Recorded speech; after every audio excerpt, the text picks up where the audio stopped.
Hey, Shepherd family, this is Pastor Scott Seidler with our latest episode of Valley Chat, and I am joined today by a real special guest of our Shepherd ministry, and that's Sam Yonan. He is the Executive Director of Choices Pregnancy Center, located down in Mesa, but doing business throughout the Valley, advocating for the unborn, advocating for life in our Phoenix, Scottsdale community, and it's just a joy. We are considering partnering with Choices in the months and years to come in order to help them develop a stronger pro-life footprint, a stronger footprint for advocating for life, especially for those not yet born. And so, Sam, welcome. Tell us a little bit about Choices. Give us the 30-second or 2-minute elevator speech about what Choices is and how you got involved in it. Yeah, absolutely. Well, first, thank you so much for having me, and on behalf of Choices today.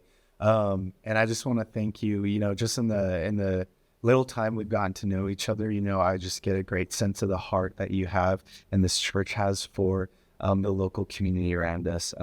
And that's our heart, is for the local community around us. So thank you so much for that. So Choices Pregnancy Center actually started 40 years ago. We celebrated our 40th anniversary last year. And it really got started just by 10 local pastors and churches that came together and saw that this was a huge need that the Phoenix Valley was in need.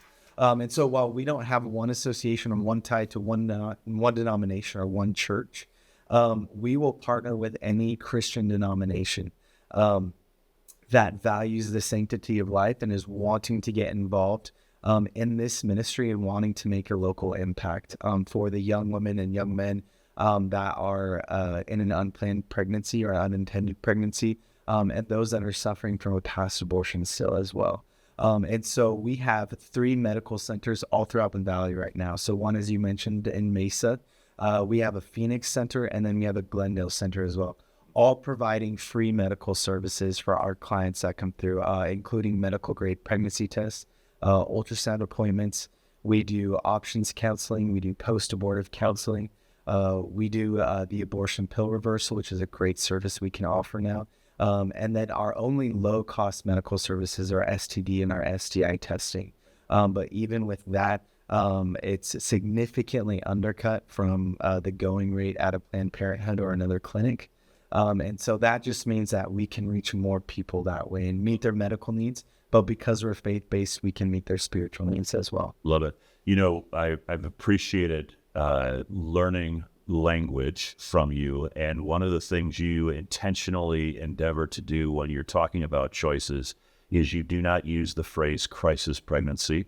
You intentionally use unplanned pregnancy. Talk a little bit about that very intentional change in language use. Yeah, absolutely. That's something that we as an organization and a lot of people are starting to catch on in the pro-life movement, is changing that language. For Choices, it really started about 5 years ago when we had a change of leadership. We started as a crisis pregnancy center, CPC is what we were called. And 5 years ago, changed that to Choices Pregnancy Center for a number of reasons. But one of those being, too, is just trying to change the narrative that even in the darkest circumstance for someone that's in an unplanned pregnancy, we don't believe that that's a crisis.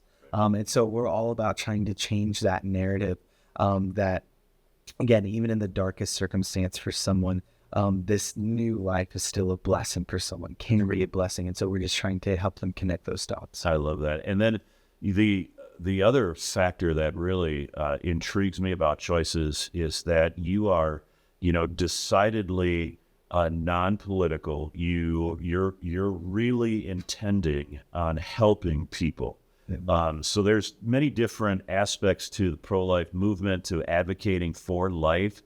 But one of the things that, again, really captured my heart, along with Brian Lockwood and Bill Rao, who are members of our Shepherd family, was that you really put skin in the game. I mean, there is intentional monitoring of achievement around certain measures of success. Talk about how you measure success at Choices. How do you know you're making a difference year over year? Yeah, that's a great question. We just always want to give all praise and glory to God for the way that He is just using us. He's using our staff as just vessels to love on our clients that come through our doors. Last year, we saw a record number of clients in Choices history, which was incredible. Again, we give all praise and glory to God for that. One of those categories is a statistic that we keep is what we call a change to carry client. And that was, this is a client that has been identified by our staff as being someone who might be more abortion minded or abortion vulnerable. And they come to Choices. We confirm their pregnancy test, first of all, and then we get them into an ultrasound appointment so they can see the image, they can hear the heartbeat. And then upon that appointment, that client went from being that ABM or ABV to changing to carry. And so again, that's just one category that we saw a record number of, and we give praise to that. Praise to God for that.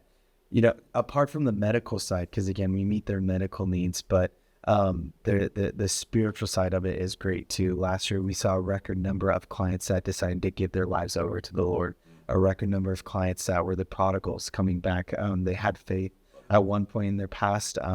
And just because of coming to Choices and because of the interaction, because of I think the authenticity that our staff does, the integrity that they have, and just pointing them to the Lord when we can, it's a huge marker of success for us. Love it. Now the things that I didn't know, and so I'm learning as I go along. I'm a pastor. I've worked in a church. I don't work in pregnancy centers or those kind of agencies. You actually are able to reverse the effects of the most common form of abortion, which is the pill. Yes. And so talk a little bit about that, because I think that's a piece of information that I didn't have before I met you, and now I have it, and now I'm like, yeah, that's just amazing. Well, it's a great question because I didn't know it until a year ago before I joined Choices. So even me, as someone who's always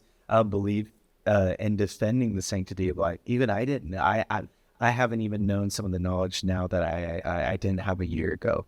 And so, yeah, the abortion pill, a lot of people don't know, actually accounts for a majority of abortions that take place in the United States right now, surpassing the surgical abortion.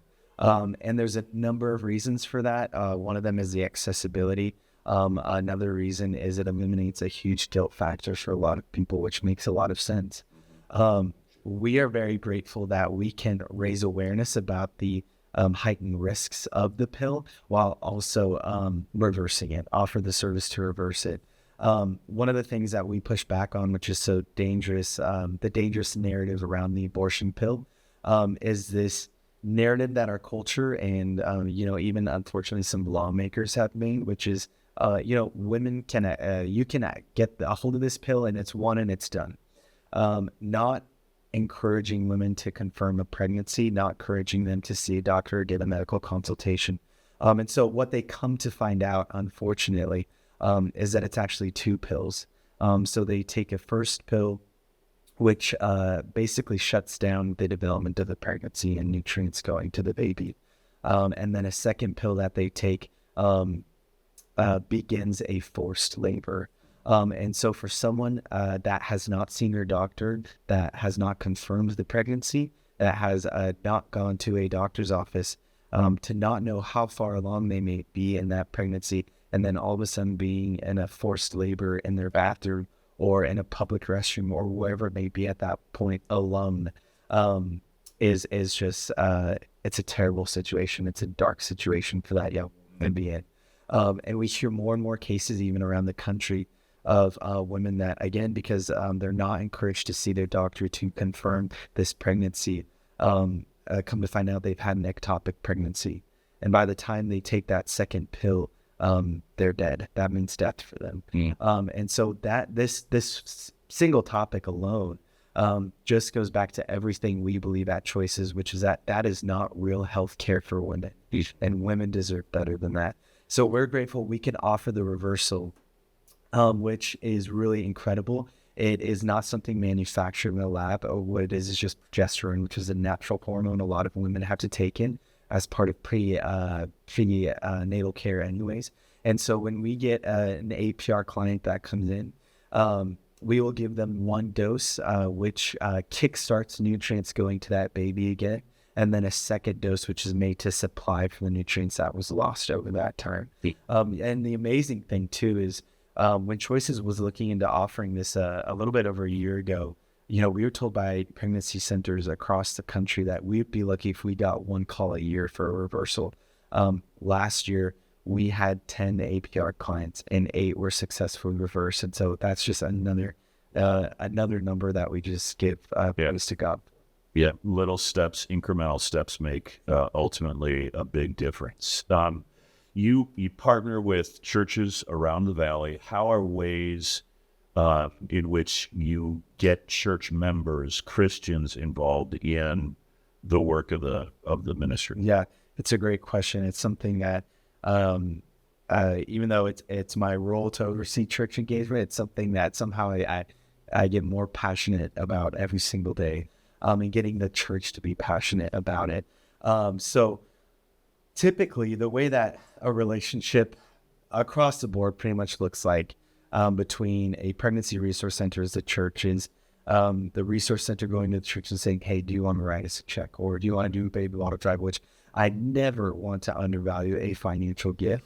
That's right. As a nonprofit leader, here's a rule of thumb: you never undervalue a financial gift. Exactly. Yeah. I'm glad we got that clear. Yeah. That's how we keep the doors open. That's how we provide these free medical services and essential services for our clients.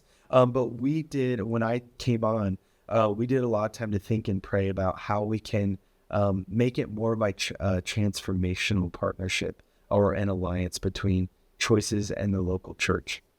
And so that means we want, while the church is giving to the ministry, we also want to give back to the church. Love it. And so the first thing we will always ask a church to do is to be praying for Choices, be praying for our clients, be praying for pregnancy centers all over the state, all over the country.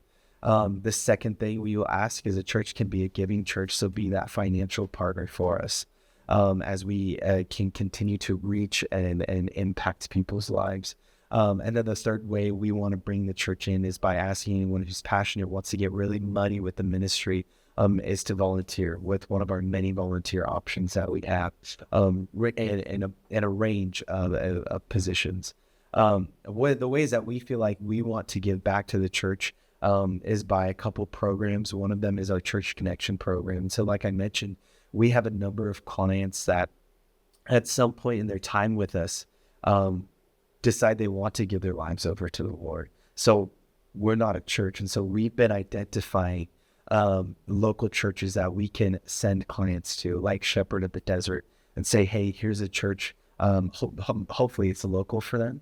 But maybe it's not, but maybe they have good resources that we can point them to further their walk and to give them that discipleship and that mentorship that they love that. And so we're trying to get our clients into the local church. The second most powerful one, I'd say, is our Bridge program, which this is where we will go and train the church on what it looks like to come alongside the young woman and hopefully the young man that finds themselves in an unplanned pregnancy, or someone who is still suffering from a past abortion. And this really got started from a study that was done by CareNet back in 2020 of a pool of 2,000 women that were post-abortive. And what they found is that 1 in 4 of these women were attending church at the time of their first abortion. Wow. And have most likely never said anything to anyone. And that has to, spark the question, how could that number possibly be that high? Another stat that was found from this study said that less than 35% of these women said that their church had a safe or an open avenue to come forward if they found themselves in an unplanned pregnancy or if they were post-abortive. And so another stat said that less than 37% of women said that the church had had zero influence on their decision whether to have an abortion. And so these are all statistics and studies that we want to share with the church, so that they can recognize the need that there is. And then we want to come alongside them to show them how the church can be the house of refuge for that young woman, for that young man in an unplanned pregnancy, or for the woman and man still suffering from a past abortion, how the church can come alongside and love on them, disciple them, mentor them, give them that freedom if they're post-abortive that the enemy has been withholding from them for probably years. And then the third way is that we just want to be a resource for the church. We always go at the pace of a church, depending on their own convictions and how they want to get partnered. But a huge impact is just the church sharing that Choices is here for them, whether it's from our in-house post-abortive counseling, directing people to that if that's what they need. If they come across a family member, a daughter, son who find themselves in unplanned pregnancy, just the church knowing that there is something like Choices that can help them is such a powerful thing for us. Right. And choicesaz.com, that's your website. And, my conviction is in ministry, a rising tide raises all ships. And as you're listening to, Sam give an overview of this agency that he leads and that is making a difference in our community, if you want to go to choicesaz.com, learn more about what they're doing, consider becoming a financial supporter of them. I'm one of the odd pastors that likes to encourage my congregation members to give more money away to wherever. And to do the research, to learn. But at the end of the day, I love to write checks as a congregation. What really thrills me is when I find out that my congregation members are actually the ones writing the checks, because that means a stronger relationship for you with the whole community. And so in the next few weeks, we as a congregation are going to be coming down to Choices. I forget the date off the top of my head. I didn't write it down. But we as a congregation are going to come and have a night at your place, a little dinner, a little learning, meet your staff, and consider making Choices an integral partner for our congregation's value system, which certainly is unapologetically pro-life. And like I said, 2 of our members came to me about 6 months ago and said, I know this is what we believe, but we need to put our faith into practice. And I said, well, that sounds great. Why don't you guys go and find something for us to do? And here at Shepherd, we talk about our mission window. We are intentionally a local operation. We want to be engaged with local agencies making an impact locally. And so they came back and said to me, hey, we met this guy named Sam. He leads Choices. I, of course, as a ministry leader, you just never know what that entails. And I'm so glad that they found you, they found Choices. And what I'm really heartened by as a pastor who has seen, especially politics, rip the church apart, is that what you intend to do in your ministry through your agency is actually make a difference in the lives of the people who are in the fight right now. And that inspires me. So Sam, thanks so much. How can we pray for you? You've given us a lot to pray for, but is there anything else, kind of as a wrap-up thought, things we can pray for you, hurdles that you're trying to overcome or obstacles you're trying to get by in the near future? Yeah, absolutely. Thank you so much for asking. I think a couple things come up. Again, going to the financial side of things, just prayers for that and to be good stewards of that too, is always big for us. But we're a nonprofit. We don't get any money from the government. We're solely dependent on giving from the church, giving from private donors. And we've felt the pinch like a lot of churches have right now. And so prayers for that. And again, of course, being good stewards of that. The second thing is that, I know you just mentioned politics, but, we're in a political year right now. Arizona, if you kept up with what happened yesterday in the Supreme Court ruling, things are going to shake up here, and we don't know exactly how. And so, just calling for the church to be praying, just navigating us, just knowing, too, that God is the one who decides when our CEO always says, God is the one who decides when Choices as a ministry ends or not the government, not the state. And so no matter how the political landscape will change, just be praying for us that we will continue to be able to serve, again, the hurt and the broken in our community and those that are in the middle of an unplanned pregnancy or post-abortive. Right. Jesus said, "You will always have the poor with you." It was a different context, but there will always be hurt and brokenness in the community. And therefore, there will always be a need for the church, the need for the gospel, and agencies like yours that are trying to make a difference. And, small as a mustard seed, that's the kind of difference that if we can make that, and you're doing much more than that, then we're going to be doing something right for God. Well, hey, thanks, Sam, so much for being here. And look forward to, again, getting to know a little bit more about ministry with the whole congregation of our Shepherd family here in Scottsdale.